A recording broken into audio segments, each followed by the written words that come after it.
અમદાવાદ મહાનગરપાલિકાના 330 કરોડના વિવિધ વિકાસલક્ષી પ્રકલ્પોનું કેન્દ્રીય ગૃહ અને સહકારિતા મંત્રી અમિત શાહે કર્યું લોકાર્પણ.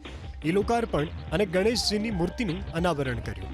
મુખ્યમંત્રી, સ્થાનિક ધારાસભ્યો, મેયર અને મહાનગરપાલિકાના સત્તાધીશોની ઉપસ્થિતિમાં અમિત શાહે નવી વણજર ગામના પુનર્વસિત રહેવાસીઓને સનદ વિતરણ કરી. સાથે જ શહેરના પશ્ચિમ અને દક્ષિણ પશ્ચિમ વિસ્તારો માટે અત્યંત મહત્વપૂર્ણ એવા વેસ્ટર્ન ટ્રંક મેન લાઇન પ્રોજેક્ટનું પણ લોકાર્પણ કર્યું. ધારાસભ્ય અમિત ઠાકર, મેયર અને મહાનગરપાલિકાના કમિશનરને અભિનંદન પાઠવીને અમિત શાહે કહ્યું, 1973માં સાબરમતી પૂર દુર્ઘટનામાં જેમનું સર્વસ્વ નષ્ટ થયું હતું તેવા નાગરિકને આજે 50 વર્ષ બાદ પ્લોટની માલિકીનો અધિકાર મળ્યો છે. અમદાવાદ શહેરમાં 173 લાભાર્થીઓની સંખ્યા ઓછી લાગી શકે, પરંતુ તેમના માટે આ ક્ષણ અત્યંત ઐતિહાસિક અને ભાવાત્મક ક્ષણ છે. કાર્યક્રમને સંબોધન કરતા અમિત શાહે રાહુલ ગાંધી ઉપર પણ શાબ્દિક પ્રહાર કર્યા. લોકસભામાં ચર્ચાઓ ચાલતી હતી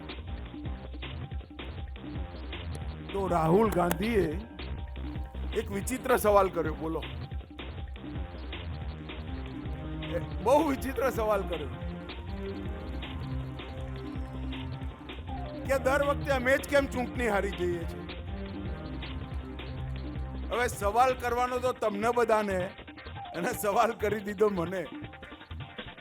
પણ રાહુલ બાબાનો મારે વિનંતી છે કે આ બે કાર્યક્રમો સમજી લો તો તમને ખબર પડશે કે દર વખતે તમે કેમ ચૂંટણી હારી જાઓ છો.